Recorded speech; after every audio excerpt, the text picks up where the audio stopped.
Hey everybody, so welcome back to North Fork. I'm Derek, thanks for joining us today.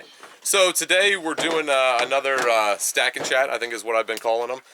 Just got done doing the first one, so this is right after that, but the video will be, a couple days later from when you guys see it. But last time I talked about kind of why I do YouTube, why I started the channel, why I share what I'm doing with you guys. So today I want to talk a little bit about our life out here in North Fork. And, That's kind of funny one. This is kind of a funny one. Asher said this is a funny one. Piece of ash. Yeah. So we bought our property here in North Fork, 2009. Mom and I bought it before we had kids or anything like that. We lived in a little suburban lot, half acre, and close to a little town here in central Pennsylvania. Nice area where we lived, but we wanted to be out a little bit. We wanted to be in the woods. Her and I both kind of grew up in some farmland area, and we were looking for that 10 to 15 acre parcel. We ended up buying this property where we're at now, here in North Fork. We have 68 acres here, so a lot bigger than what we were planning on.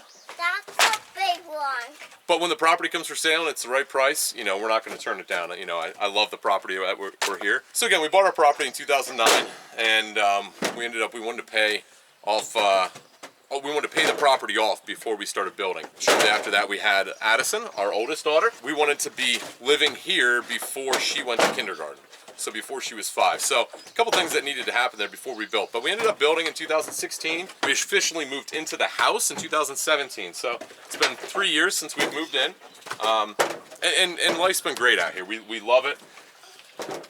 I think the kids love it. Do you guys like living out here? Yes. You do? Okay. So what I wanted to talk about a little bit today was why we are not off-grid. That's kind of a big popular term, the whole homesteading off-grid movement that's kind of been going on now, and especially on YouTube. The homesteading channels are big, off-grid and all that kind of stuff, and I can market it as that. But again, like I mentioned in the last one, I'm not out here to make $1 million or anything like that on YouTube.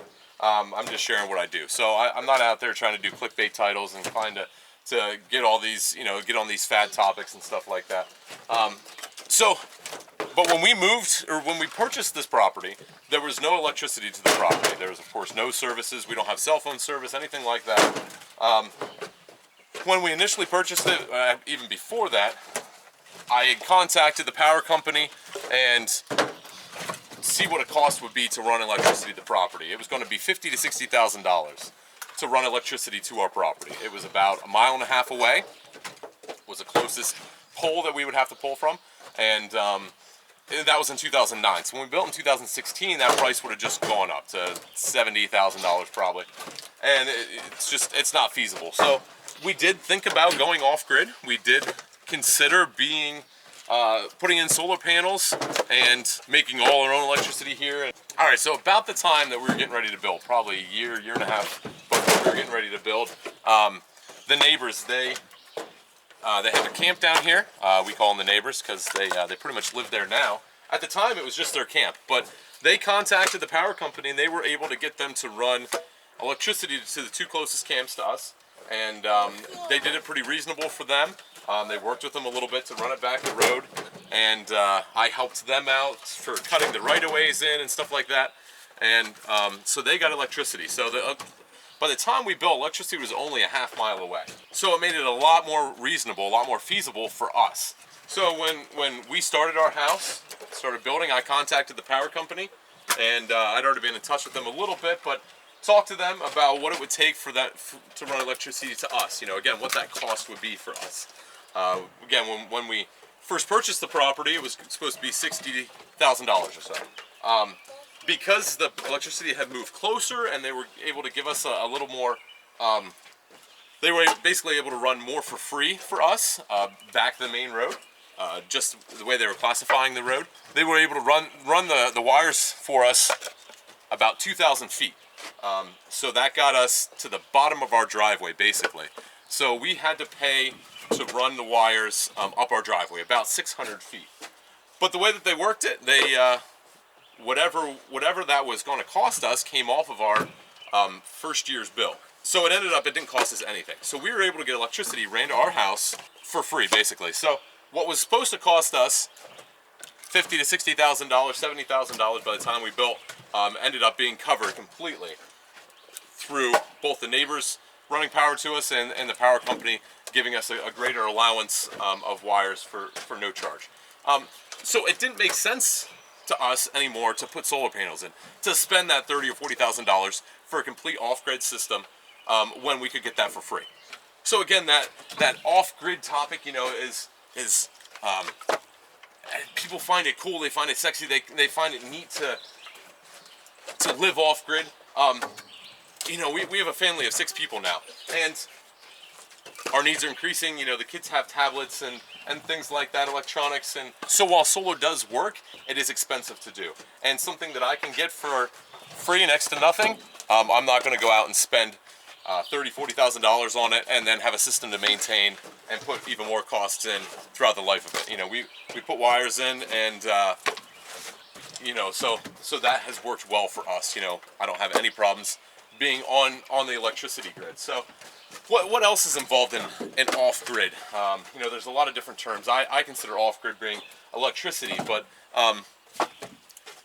you know, when living out here, we supply our own water, we supply our own septic, we supply our own heat with the firewood that we have here. So there's a lot more involved in off-grid than just electricity. So while that a lot of people consider off-grid being off the electrical grid, which we are not, we are on-grid there. There are other things that we do that we are not connected to systems like the majority of people are in this country. You know, we have our own well. Of course, we need electricity to power that well, but I can do that with a generator. You know, if the electricity grid goes down, the power goes down, you know, we can still live and function. I can still have water. I can still have hot water, because I can run our boiler and keep hot water for a week and a half. I can still have heat with the wood stove, so we can still live here just fine without that electrical grid. So are we off grid? To some extent, yes. Majority of people would say no, that we're not, and that's fine with me. Again, I'm not trying to do anything, make any claims that I'm not, you know, put up any videos trying to get all these watchers and subscribers and stuff. You know, it's just, we're just living life out here, and I'm just sharing it with you guys. So one thing that I would like to look into is some solar hot water. So, you know, we have the boiler there. If you haven't seen any of those videos, you know, you can check them out if you're interested in it. But we have the boiler, which is basically a big storage tank. We have 1,100 gallons storage, insulated, for our hot water, that I heat that up with the boiler, and then I pull off of that for our hot water, for our heat, and for domestic hot water. So down the road, I'd like to look into some solar hot water panels to be able to heat the water in the summertime, so I'm not having to burn. Right now I'm burning about every week and a half. I'd like to see if it's feasible for that. Again, we burn firewood for it, so I'm not going to spend a bunch of money on something that I can get for free. I can cut firewood for free out here for, you know, for the cost of gas and a little bit of equipment and stuff. I'm not going to go putting $5,000 into a solar hot water system. So I'm not sure what that is, but there are some things that we're looking into to kind of make our life a little easier. But yeah, for the most part, we enjoy living out here. We enjoy where we're at, the life we have. The kids are never bored. You know, that's one thing that Mama and I say is, through this time when we're home almost all the time, the kids, you know, they hardly ever leave. Just because, you know, there's not much activities going on and stuff. The schools are closed right now. You know, they're not bored. There are so many things for them to do. We don't have a typical TV. We have Netflix and stuff, but the kids don't watch much of that. They just enjoy being here, being outside, even being inside. They enjoy the activities that are available and the things that we can do. And the kids help out, you know, just like Adam and Ash are doing here today. You know, they help out. They have chores that are appropriate for their age. Asher likes to do everything the big kids are doing too. You know, so they're all a great help, and you know, they get to learn. We get to share what we do with them, and they're getting great learning in the process. So again, we like what we do. You know, we do send our kids to public school. You know, again, that thought process of being off grid, that you have to homeschool your kids and stuff like that. You know, we're 2 miles off the paved road. That's where the bus stop is. And Mama, she takes them out there and picks them up from the bus stop. You know, it is a different lifestyle. They don't just get on the bus, you know, at the corner stop sign or anything like that, or right in front of the house. You know, it is a trip out there and back. But no, we enjoy what we do here. And while we're not necessarily off-grid. There are a lot of aspects that you know, the homesteaders and stuff that match up with our lifestyle here. So, you know, could I market our videos that way? Sure, why not? But again, I don't consider us, you know, being huge homesteaders or anything like that. We're just living life and we just enjoy it. So anyway, I think that's all I've got for this one. I don't know how long it's gone, but long enough probably. And we're almost done with this truck, stacking it. We've got one more to do, another truck up there. So I think we'll finish that up, get this all stacked up, and get it drying. So, anything you guys want to say? All right. Just a second. I'm gonna finish it, and then you can. Okay. All right. Thanks for watching, and we'll catch you on the next one.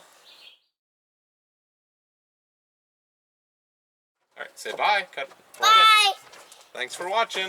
Thanks for watching. Catch you on. Hey, say catch you on the next one. Check you on the next one.